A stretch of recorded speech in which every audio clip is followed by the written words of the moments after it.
You want answers? I think I'm entitled. You want answers? I want the truth! You can't handle the truth!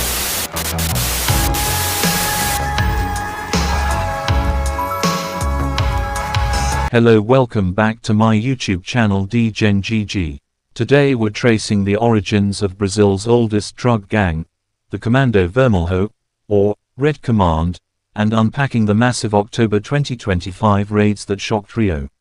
Stick around, I'll explain where CV came from, who the big names are, what happened in the favelas, and point you to the primary route of the largest police raid in history in Brazil. It began in a place where hope was supposed to die, a remote island prison off the coast of Rio de Janeiro, Cândido Mendes, known as Ilha Grande. In the 1970s, Brazil was under military rule. The dictatorship filled its cells with both violent criminals and political prisoners. Men who'd robbed banks were suddenly sharing cells with men who'd tried to overthrow the government. And in that unlikely alliance, the Comando Vermelho, the Red Command, was born. At first, it wasn't about drugs or territory.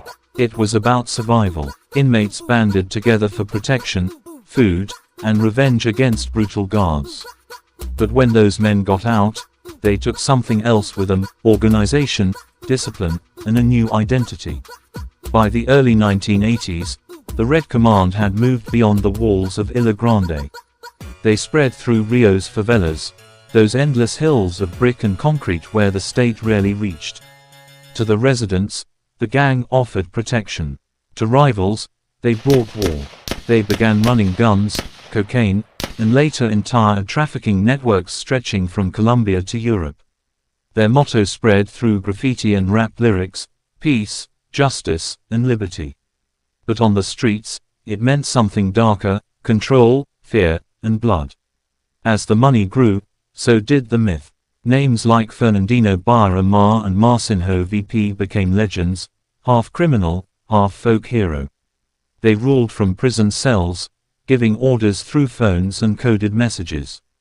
The Red Command wasn't just a gang anymore, it was a shadow government inside Brazil's biggest city. Then came the rivals, the Amigos dos Amigos, the Terceiro Comando Puro, splinter groups born from betrayal and greed. For decades, Rio became a chessboard of turf wars. Each favela, each street corner, the Terceiro Comando Puro, splinter groups born from betrayal and greed. For decades, Rio became a chessboard of turf wars. Each favela, each street corner, painted in the color of a faction. And the police, they fought back, but often with the same brutality. Operations would sweep through favelas, leaving bodies on both sides. Civilians caught in the crossfire. Mothers mourning sons who'd never held a gun. In Rio, justice and vengeance started to look the same. Fast forward to October 2025. Rumors spread that the government was preparing something big, the largest crackdown in years. Before dawn, helicopters filled the sky. Armored vehicles rolled through narrow alleys.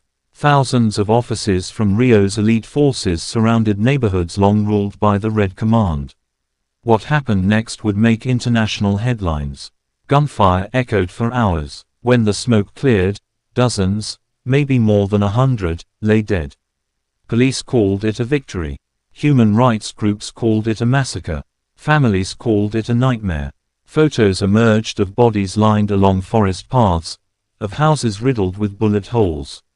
Officials said they'd dismantled a major Red Command cell. But locals whispered that new leaders had already taken the place. Because in Rio's favelas, power doesn't vanish, it shifts. One commander falls, another rises. And the cycle begins again. 50 years after its birth, the Red Command still thrives, a symbol of how crime, poverty, and politics intertwine in Brazil's story. It started as a brotherhood behind bars. It became an empire built on fear. And to this day, it reminds the world that sometimes, the most dangerous gangs aren't born in the streets, they're forged in the prisons that were meant to contain them. If you like this video, please don't forget to subscribe and give a thumbs up, and as always, this is DGenGG. Always remember, stay curious, stay DGen. Peace out.